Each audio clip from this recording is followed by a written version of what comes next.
yang menyebabkan hamil itu Allah. Betul. Maka Isa dinamakan anak Allah. Anak Allah. Ya, karena bersumber dari Allah. Allah. Ya. Nah, Dan terus bukan contohnya berarti bukan Allah beranak Allah ya. punya anak, ya. Betul. Bukan berarti Allah beranak, tapi Nabi Isa itu sumbernya dari Allah, maka dari itu Nabi Isa, Yesus. Isa, Yesus. Yesus. Ya seperti itu ya Bang. Nah terus gini Bang, Mas aja ya undangnya ya, Mas. Ya Mas, gini Jadi Mas. Jadi begini abangku ya, biar Ya, Bu. abang dapat poin ya. Coba. ya. Saya mau nyambung Ini- dulu ini Bang, pertanyaan lagi Bang. Enggak apa-apa tak? Enggak, maksud saya gini bang. Oh, iya, Abang siap. harus pasti betul-betul dulu mengenal tentang ketuhanan Yesus itu. Ini dulu. Ya. Kalau sudah abang paham kenapa Yesus ini kita tuhankan, abang harus bilang udah paham apa belum di sini? Kenapa dia Kalau hakikatnya yang- Allah? Ya karena bersumber dari Allah. Oke. Nah sekarang inilah bang sebabnya kenapa Allah mengambil rupa manusia. Supaya ada wujud zohir yang nampak. Ini poinnya. Lalu itu nanti bisa abang baca. Coba abang baca nanti surat Al-Qiyamah ayat 22 dan 23. Makanya di sana dikatakan orang-orang mukmin itu berseri-seri ketika melihat Tuhannya. Ingat ya, bukan dikatakan melihat Allah, bukan. Melihat Tuhannya. Maka Yesus pun disebut apa? Tuhan. Maka Tuhan itu bicara tentang wujud nampak. Ada sosok. Ya ya. Nah, kenapa sih Allah ini harus mengambil rupa manusia? Poin pertama adalah karena ingin menebus manusia dari kesalahan yang dilakukan oleh manusia pertama yaitu Adam. Oke. Yang kedua, kenapa Allah ini mengambil rupa manusia? Oke, tolong didengarkan dulu. Kenapa Allah ini mengambil rupa manusia? Karena di hari kiamat ada penghakiman. Menurut Islam, benar nggak itu? Ya. Nah, sekarang abangku, abang percaya tidak kalau Allah itu tidak mungkin bisa dilihat orang? Percaya? Ya. Abang percaya tidak bahwa Allah tidak mungkin dunia ini mampu menampung Allahmu itu? Betul? Iya iya, terus. Oke. Nah sekarang bagaimana Anda bisa dihakimi kalau yang menghakimi kamu adalah langsung Allah tanpa johir? Hancur nggak dunia ini? Yang menghakimi. Yang menghakimi kan Allah nih. Iya iya. Ya kan? Nah, lalu bagaimana Allah bisa menghakimi manusia kalau manusia itu aja tidak mampu mendekati yang menghakimi yaitu Allah? Iya iya, terus. Oke. Maka kalau di dalam kekristenan ini sangat logis sekali. Maka penghakiman itu benar-benar nyata dan masuk di akal ketika anak manusia yaitu Yesus Kristus yang mengambil rupa manusia itu menghakimi, dunia nggak hancur. Itu loh. Iya iya. Masuk. Karena apa itu dilakukan? Karena Allah atau Sang Pencipta tahu manusia ini memiliki keterbatasan. Sedangkan Allah adalah yang maha kuasa, maka dia mengambil rupa manusia. Karena yang mau dia selamatkan manusia. Karena yang mau dia hakimi nanti manusia. Maka logislah dia mengambil rupa manusia. Manusia itu bisa diperhadapkan dengan johir Allah tadi. Yaitu siapa? Isa kalau mungkin di Islam. Yesus kalau di Kristen tadi. Oh iya iya iya, masuk masuk. Gitu.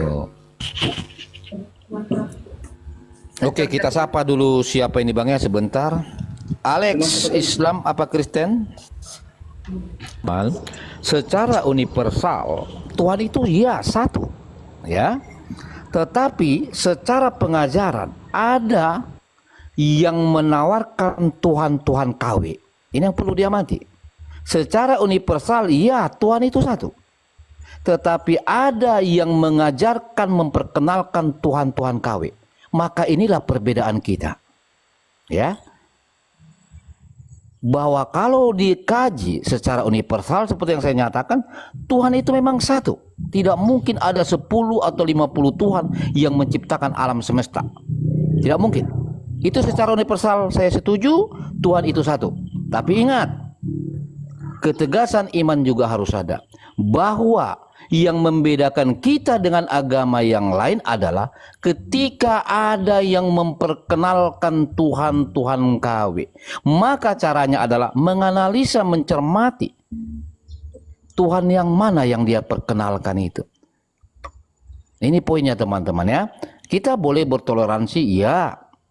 Saya juga setuju itu. Tetapi dalam hal iman juga kita butuh ketegasan.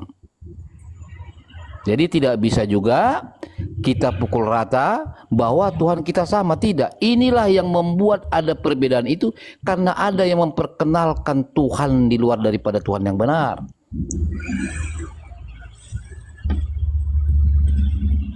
Ya. Itu yang coba saya bisa tanggapin. Nah, sekarang silakan Bang Sur atau siapa, Maulana, mau menjelaskan apalagi mau bertanya, silakan. Ya, Bang, ini mau. Oh iya, Bang Cucu. Oke, Cucu Islam apa Kristen Bang Cucu? Alhamdulillah Islam, Bang. Oke, silakan, apa mau ditanya, Bang?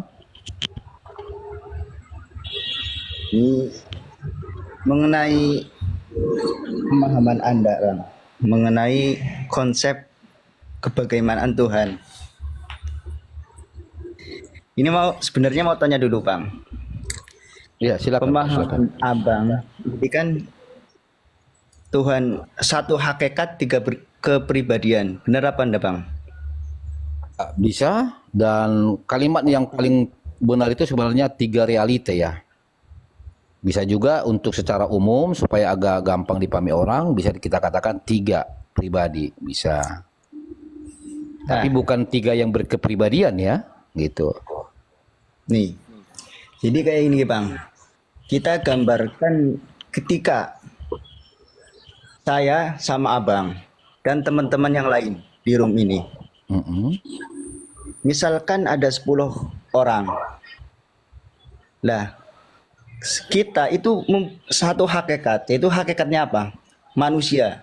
Iya enggak, Bang? Oh tidak.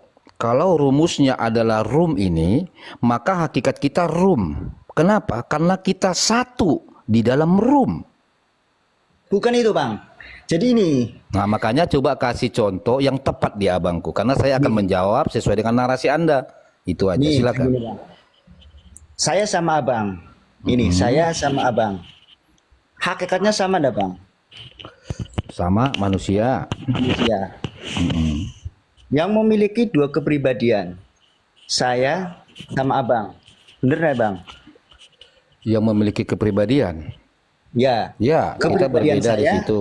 Ya, nih, betul. Saya sama Abang. Satu hakikat, rupanya manusia. Loh, kok kenapa dalam Kristen mengatakan satu hakikat dengan 3 kepribadian atau yang bahasanya Abang itu apa? Kok kenapa ketika ditanyakan Tuhan, itu hanya satu? Itu, Bang. Oke, saya kasih analogi sederhana bangku ya. Nama kamu Cucu, inilah sekarang hakikatmu. Oke, lalu Cucu ini bagaimana kebagaimanaan si Cucu ini? Bahwa ternyata si Cucu ini punya tubuh, betul? Ya. Kamu punya ruh, betul? Betul. Kamu punya jiwa, betul? Betul. Itulah 3 realita dalam hakikat Cucu. Tetapi apakah ketika kamu ada 3 realita ruh, jiwa, tubuh, apakah saya harus mengatakan bahwa ternyata si Cucu ada 3?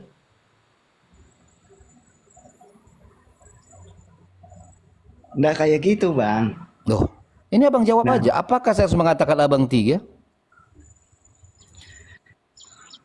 Hakikat saya itu cuma satu, Bang. Namun tidak ada 3 unsur gitu, Bang. Kenapa abang tidak mau menjawab dengan saya tanya? Kenapa? Ingat abangku ya, Di atas segala ilmu adalah kejujuran. Setinggi apapun ilmu Anda, jika Anda bukanlah manusia yang jujur, maka ilmumu akan menyesatkan manusia. Ya, maka tolong kita kalau diskusi jujur. Turunin bang, turunin. Ya, maka saya tanya abang sekali lagi, ya, apakah saya harus mengatakan bahwa si cucu ini ada 3? Nah, ini bang, coba buka bang mengenai Kenapa Yohanes abang melompat-lompat abangku? Kenapa? Fokus dulu Pak, fokus dulu ke satu topik, jawab dulu Kita gini pertanyaan. abangku ya, saya kasih Jujur. sedikit masukan abangku ya. Meskipun kamu Islam, saya Kristen, sekalipun kebenaran ku sampaikan kepada kamu, masalah kamu percaya apa tidak itu adalah hakmu. Tetapi dalam diskusi coba kita harus jujur. Sama-samanya kita ini memiliki akal budi pekerti sekarang. Ya. Ya. Saya ingin menjelaskan tentang hakikat itu sama abang. Kenapa dikatakan Tuhan kalian satu kalau ada tiga pribadi atau 3 realita? Kan itu pertanyaan kamu. Makanya saya kasih jawaban menggunakan analogi supaya gampang abang tangkap. Atau saya kasih begini, saya tarik sama diri saya. Sekarang hakikat saya ini adalah Siloam. Tetapi bagaimana kebagaimanaan Siloam ini? Ternyata Siloam ini memiliki tubuh, memiliki roh, memiliki jiwa. Ada 3 realita.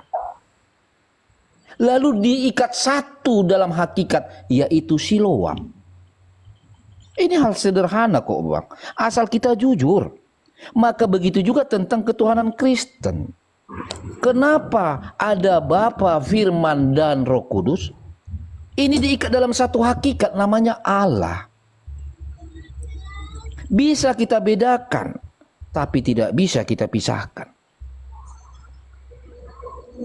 Selesai. Jadi bicara tentang Esa, bicara tentang Ehad, bicara tentang Tauhid, bukan bicara tentang jumlah angka abangku, bukan. Tetapi bicara kebagaimanaan Sang Pencipta. Makanya di kekristenan, di dalam Kejadian 1 ayat 26, maka ada di sana disebutkan, marilah kita ciptakan manusia seturut segambar dengan rupa kita. Ingat, kita itu enggak tunggal. Oke. Lalu di dalam Al-Quran juga dikatakan bahwa kami tidak menciptakan dunia langit dan dunia dalam bermain-main. Ada kata kami di sana. Kalau di Alkitab ada kita. Tetapi kalau orang Kristen abangku mampu menjawab, apa itu kita? Ternyata kita itu adalah Bapa, Firman, dan Roh Kudus. Inilah 3 realita yang menjadi satu hakikat disebut Allah. Lalu sekarang coba aku balikin kepada abang. Siapakah si kami di dalam Al-Quran?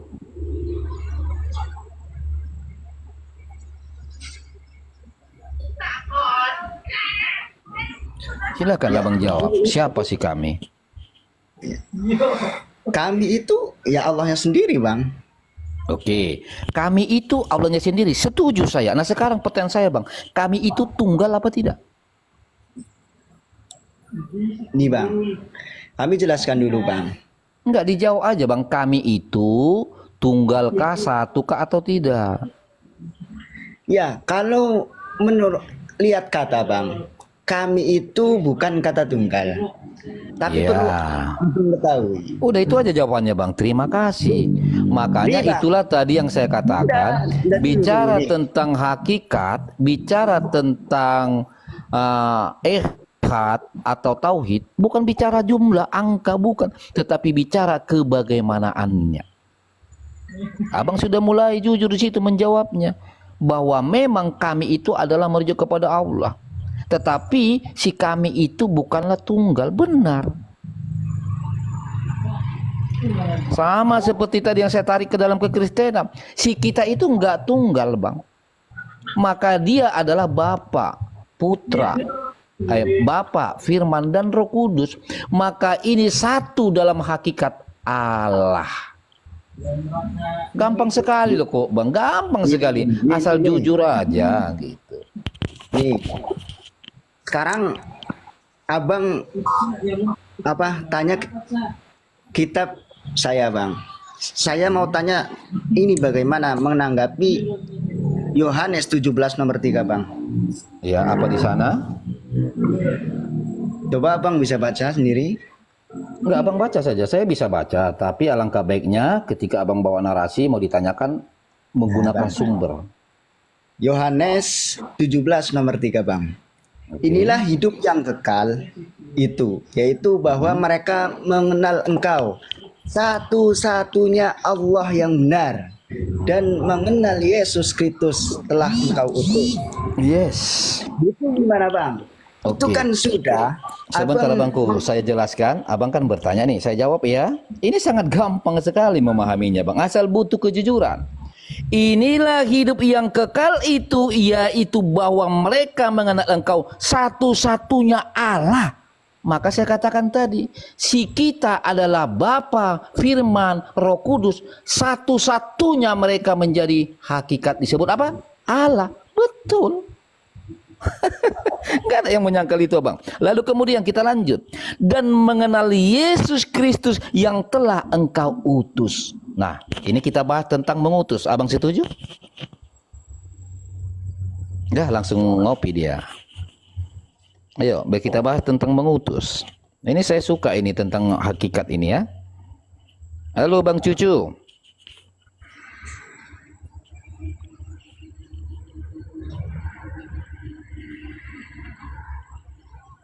Kalau si Maulana tadi langsung nangkap dia. Walaupun kayaknya si Maulana ini lebih mudah ya.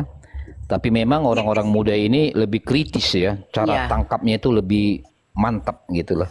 Iya, dan dia mau menambah wawasan. Iya. Halo Cucu, jangan lama-lama ngopi Bang, nanti. Oke, Bang Cucu, sekarang kita bahas utusan abangku ya. Oke. Nih, ketik. Ya, jelaskan, Bang. Oke, Coba soal dulu. utusan abangku ya. Sekarang kalau masalah tentang satu-satunya Allah, itu sudah kita jawab. Iya benar, satu-satunya Allah. Itulah tadi hakikat Allah itu. Bapa, Firman, Roh Kudus, hakikatnya satu, Allah. Benar, maka dikatakan di Yohanes itu satu-satunya Allah. Nah sekarang yang mungkin menjadi beban pikiran abang timbul pertanyaan, kok Yesus ini utusan, betul? Nih, Bang, jangan ke mengenai utusan dulu, Bang. Ini Lah. kita garis bawahi satu-satunya Allah yang benar. Itu Ya dulu, Bang. iya, kan udah saya jawab, Bang. Bapak, dengarkan baik-baik, makanya dengar abangku. Biasakan kalau orang lagi bicara, dengarkan, cermati, analisa, berhenti sejenak di otak. Sebentar, berhentikan sejenak di otakmu, baru kau amati, analisa, baru nanti kau bisa apa yang mau kau narasikan lagi. Tetapi kalau niatmu hanya buru-buru, jawab, tanya, sehingga nggak ada poin yang kau dapat dari diskusi kita. Oke, saya jawab ya. Di dalam Yohanes itu kan jelas dikatakan satu-satunya Allah. Yang mengatakan 10 Allah kan tidak ada orang Kristen. Ya sudah benar kalimat itu. Maka ketika Bapa, Firman, dan Roh Kudus, dia menjadi satu hakikat. Apa itu? Allah. Kan satu. Benar kata Yesus, satu-satunya, yaitu Allah. Oke. Lalu di kalimatnya kan bicara tentang satu-satunya Yesus yang diutus tadi, betul? Betul. Nah, sekarang kita bahas tentang utusan. Ini ntar dulu. Nih, Gimana? coba, Bang. Iya, turunkan itu lah, dijawab juga nanti dulu turunkan itu ah. Iya, abang kan bertanya, abangku Cucu, ya. Kita sudah jelaskan loh. Bahkan saudaramu tadi si Maulana ini walaupun dia Islam, dia nangkap loh, gampang dia nangkap. Karena apa Ya, dia gampang nangkap? Karena ada kejujuran. Gitu loh. Karena dia imannya belum kuat mungkin, Bang. Wah, jangan begitu, Bang. Saya nggak suka walaupun kalian sama Islam, jangan kau menghakimi saudaramu, jangan. Ya. Karena saya bilang sama abang tadi, itulah orang yang jujur dalam diskusi sekalipun dia tahu masuk di otaknya, tapi kita nggak memaksa dia, kau keluar kau dari Islam. Tidak. Oke. Itu tetap ada pada dirinya kembali, ya. Tetapi ketika kita diskusi ya harus jujur. Jangan sampai cara-cara rasional kita diskusi ini kan didengar orang lain ini. tiba-tiba kau Ya. menggunakan cara-cara yang tidak rasional. Artinya kamu akan mempermalukan dirimu. Jangan begitu. Nah, sekarang kita bahas tentang utusan, oke? Ya, lanjut. Baik. Sekarang saya kasih lagi analogi yang sangat sederhana.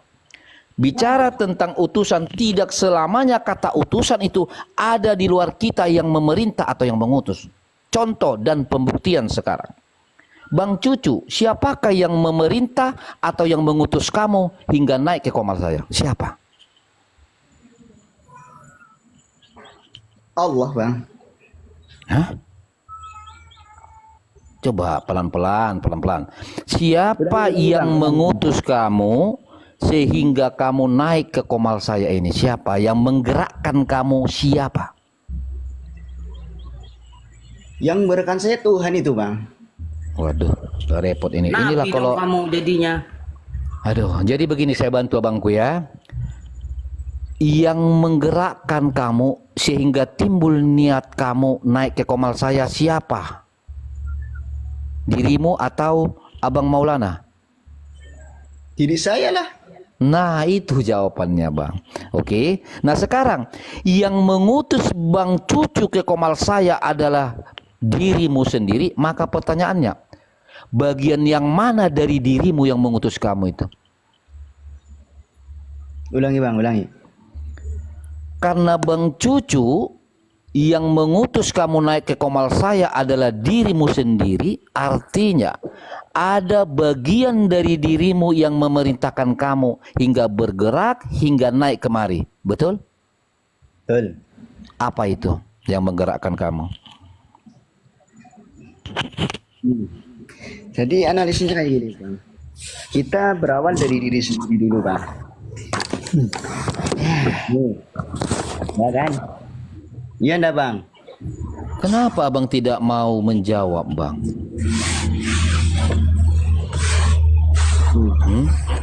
Begini loh Pak Cucu ini kan naik untuk berdiskusi, ya, bukan untuk mencari menang kalah atau kita mencari siapa yang lebih hebat atau yang tidak hebat. Abang sini berdiskusi dan bertanya menurut iman Kristen.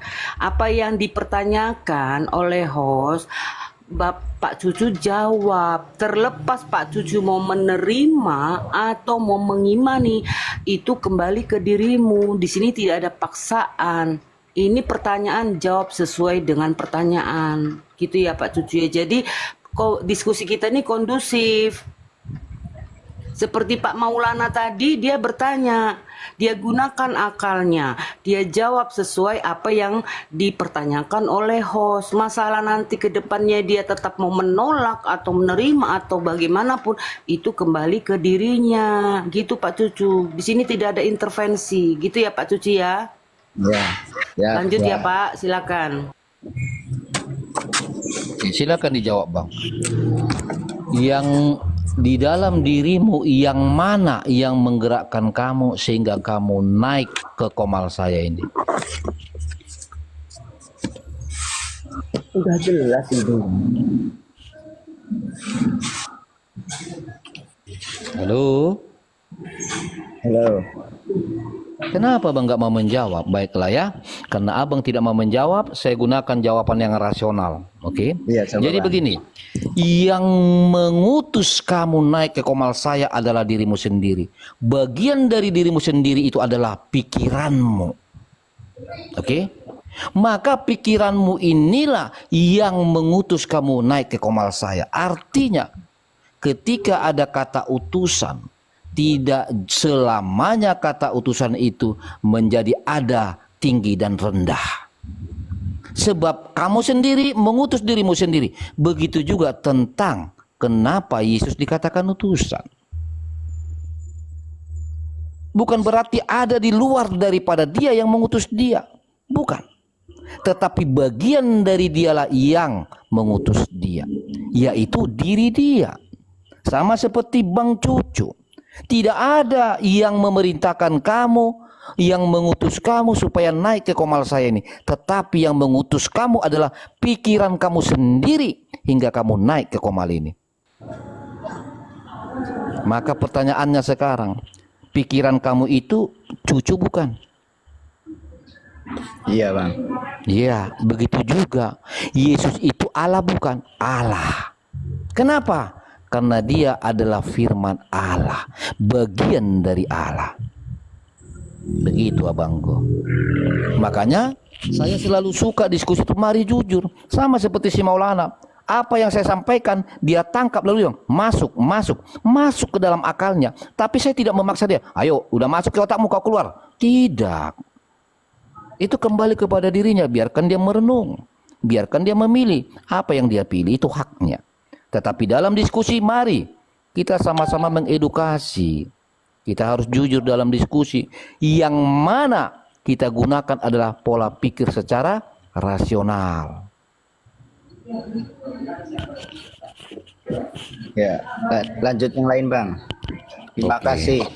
Oke Bang Cucu, makasih juga atas waktunya Bang Cucu ya. Oke bang.